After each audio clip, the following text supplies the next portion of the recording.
Login ID password கொடுத்து உள்ளே போனீங்க அப்படின்னா உங்களுக்கு டென்டேட்டிவ் அலாட்மெண்ட் அப்படிங்கிற ஒரு இது வந்து உங்களோட விண்டோவில் வந்திருக்கும். அதில் உங்களுக்கு காலேஜ் நேம், அதுக்கப்புறம் அதில் என்ன டிபார்ட்மெண்ட், அதாவது என்ன கோர்ஸ் கிடச்சிருக்கு அப்படிங்கிறத வந்து உங்களுக்கு டீட்டெயில்டாக அந்த டென்டேட்டிவ் அலாட்மெண்ட்டில் கொடுத்துருப்பாங்க. 17th ஜூலைனா இன்றைக்கி காலையில் உங்களுக்கு 10 மணிக்கு முன்னாடி உங்களுக்கு ரிசீவ் ஆகியிருந்திருக்கும் அந்த இது.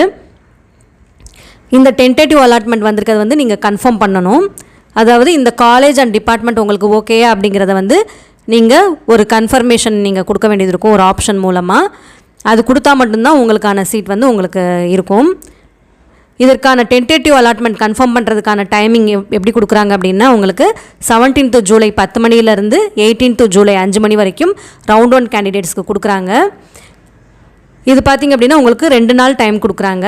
இந்த 17th ஜூலையும் 18th ஜூலை 5 மணிக்குள்ளே நீங்கள் அவங்களுக்கு வந்திருக்கிற டென்டேட்டிவ் அலாட்மெண்ட்டில் கொடுத்துருக்க அந்த காலேஜ் அண்ட் டிபார்ட்மெண்ட் வந்து நீங்கள் அக்செப்ட் பண்ணிக்கிறீங்களா அப்படிங்கிற மாதிரி உங்களுக்கு கேட்டிருப்பாங்க. இந்த கவுன்சிலிங்கில் சாய்ஸ் ஃபில்லிங் எவ்வளோ முக்கியமோ அதே அளவுக்கு உங்களுக்கு டென்டேட்டிவ் அலாட்மெண்ட் அப்படின்னு ஒன்று வந்த உடனே உங்களுக்கு காலேஜ் அதனோட டிபார்ட்மெண்ட் வந்து உங்களுக்கு அலாட் ஆகி ஒரு சீட் கிடைக்கும். அதை கன்ஃபார்ம் பண்ணுறதும் அந்த அளவுக்கு முக்கியம். உங்களுக்கு அந்த டென்டேட்டிவ்